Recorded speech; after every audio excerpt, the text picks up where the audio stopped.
good strategy. I mean, when you hit tier 3 and you get like one frost worm out, that Torn Chieftain's going to live about 20 seconds if you focus fire him.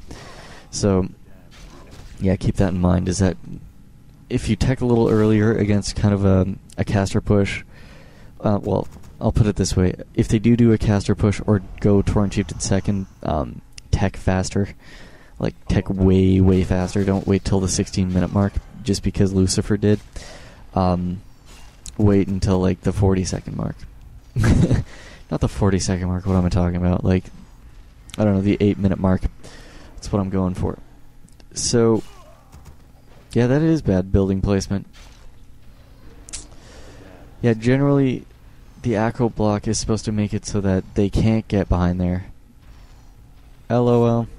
Got lucky with the healing scroll. If he didn't have that, he would have been screwed. Of course, he probably would have left the base earlier. But, yeah. Wow, this is a longer replay than I remembered. Excuse me. But yeah, Frost Worm's starting to come out. This is when it kind of goes downhill, especially when you get the Destroyers out. Because without Bat Riders or any kind of air, you're going to die. I really don't know what else to say other than do what he's doing. But yeah, general basics around this. Let's see. Stay in your base until you actually have a few towers up. Make sure your base build is a lot better. Tech earlier because, you know, obviously, well, nobody's perfect, but still tech earlier just because you get more of an advantage out of it, and that way you can actually start pushing the Undead as opposed to playing defensively. You're just kind of agonizing. Summoning heroes are a must, because otherwise you won't be able to fend off their massive amounts of units. A healing scroll right now would be great. You'd save those 2 ghouls. But whatever. And you'd actually save a Destra. Come on, healing scroll that. There we go. That was just bugging me. And then, basically, when you hit tier 3, start pumping out tier 3 units. Obviously, get the Frost Worms. You'll still want the Fiends for anti-Wind Riders, and Frost Worms are actually pretty important for counting Wind Riders because it kind of splits their damage output in half.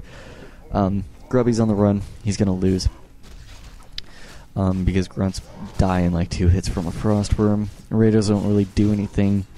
Focus firing the hero when you're going to lose yours is stupid. There we go. Game is over. But yeah, you will notice 125 units produced. Obviously, summoning heroes has something to do with that. Same with the unit kills, but still. It's a pretty effective strategy. I used to use it a lot, and then I stopped using it because I found other stuff to do. And I kind of got bored of it, which is generally how I stop using strategies. But, yeah, basically, the Undead Festa Expo has been getting a lot more popular, because play has been becoming a lot more macro oriented, as opposed to micro, because you can only micro so well. Yes, it's true. But yeah, a lot of people have been deciding to switch to the Fast Expo. Obviously, Orc hasn't because they can't do anything until tier 2 anyways. I mean, they'll get dominated tier 1 unless they're against Elf, going Archers or something.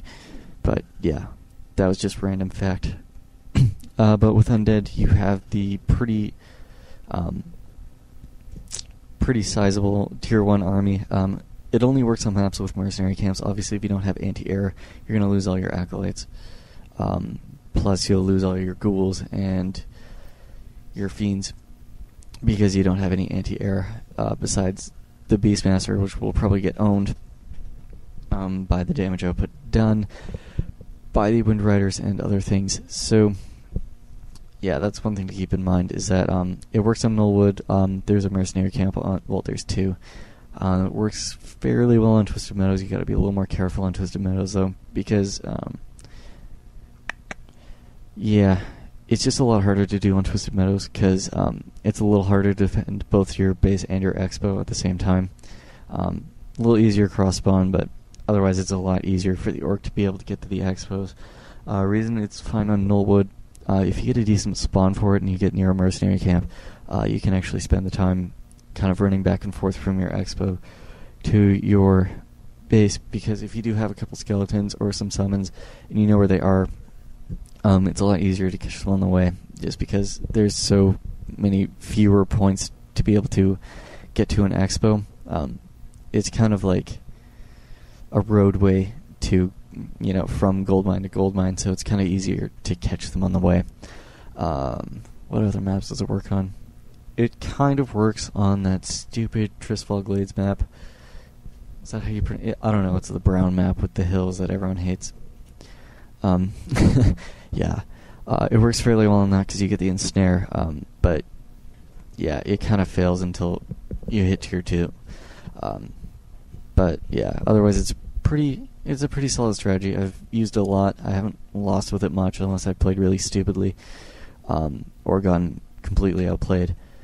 But, yeah, just because a lot of people complain about Orcon Echo Isles because they get the good crits and stuff like that, it's a good strategy to use. Although the only thing that you really kind of have to pay attention to is if you let them whore up the shop too much, that will become a problem because you do kind of need healing scrolls if you're going fiends.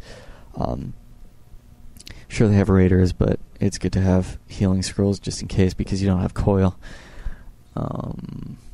Second heroes, I recommend things like Dark Ranger just for silence. You really have to be careful with her though. You have to be careful with any secondary hero. Sometimes Criplord works, but not really. Dreadlord's fine for sleep.